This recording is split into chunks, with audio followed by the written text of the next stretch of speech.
Despite best efforts to work through it, Parliament has been paralyzed for months after what has been the longest session of a minority parliament in Canadian history. This country deserves a real choice in the next election, and it has become clear to me that if I'm having to fight internal battles, I cannot be the best option. Canada is in trouble, a lot of trouble. Justin Trudeau, the face of Canada's Liberal Party for nearly a decade, has resigned. For some, this might seem like a turning point. But let's be real. Trudeau stepping down doesn't magically fix Canada's problems. In fact, his departure underscores just how broken the system has become. Let's rewind a bit. Back in 2016, Trudeau's approval rating was a solid 65%. Today, it's plummeted to a dismal 28%. Why? Because for millions of Canadians, simply living has become unaffordable. Imagine being forced out of your apartment because rent has skyrocketed, and your only option left is to live in your van. Well, the housing crisis in Canada is increasingly becoming one of the top hot-button political issues. It's showing up in disapproval ratings as well of Canada's Prime Minister Justin Trudeau. For a look at this. That's not a story from some dystopian novel. It's someone's reality in 2025. Now, you might think, well, isn't this all on Trudeau?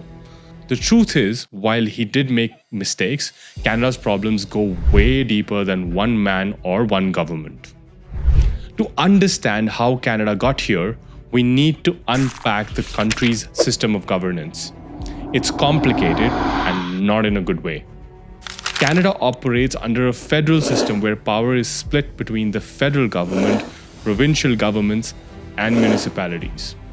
Think of it like a dysfunctional family. The federal government sets big picture goals, like increasing immigration. The provinces handle important day-to-day stuff, like healthcare and education. And municipalities, they're in charge of zoning laws, deciding what kind of housing can be built and where. Now here's where it gets messy. The federal government opens the floodgates to millions of immigrants, and municipalities are supposed to make room for them by building enough housing. But the municipalities don't have the money, the plan, or the interest to do it. Historically, this wasn't a huge issue. Canada's merit-based immigration system brought in skilled workers who contributed to the economy. Everyone benefited. Under current government, immigration wasn't just a steady flow. It became a flood. The problem? There wasn't enough housing to keep up. Instead of addressing the housing shortfall, many municipalities clung to outdated zoning laws. Now, these laws favored single-family homes over apartment complexes. And guess what developers built? Luxury houses for the wealthy, not affordable homes for the average Canadian. The result? Skyrocketing rents. In Toronto, for example, you would need to make $36.5 an hour just to afford basic rental. And that's more than double the minimum wage.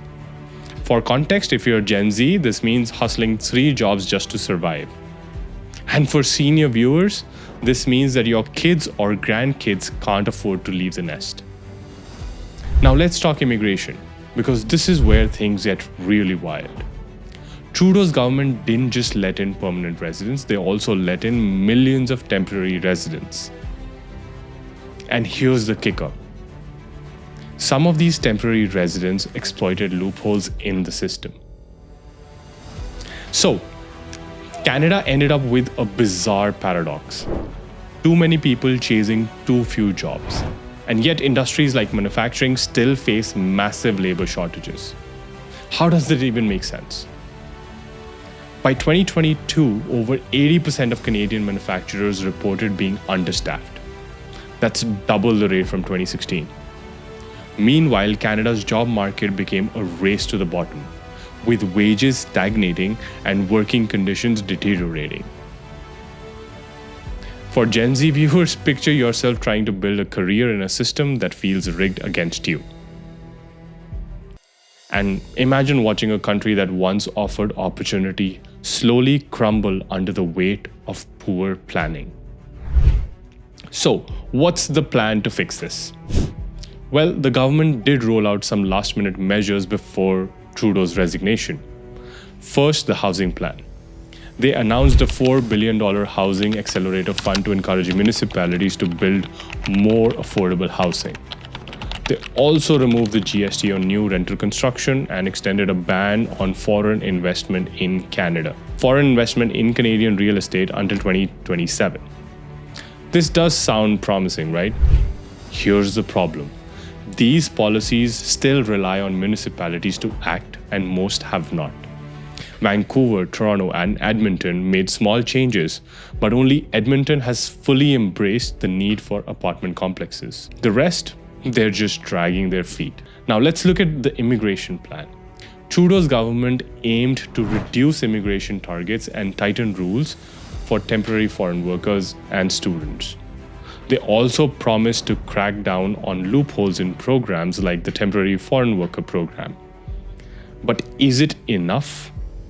Probably not.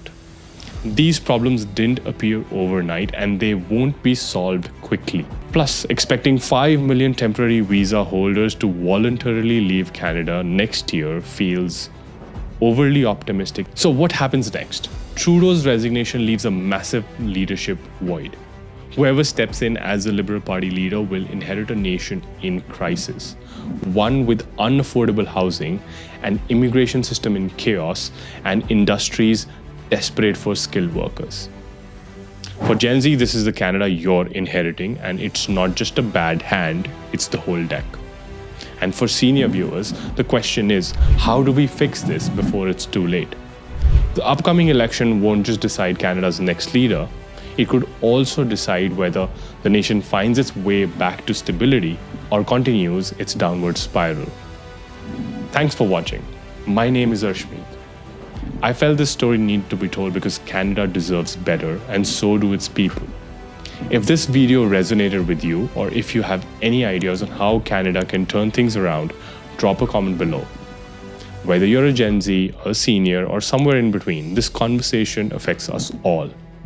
Let's keep talking, keep questioning, and most importantly, keep pushing for solutions. I'll see you on the next one.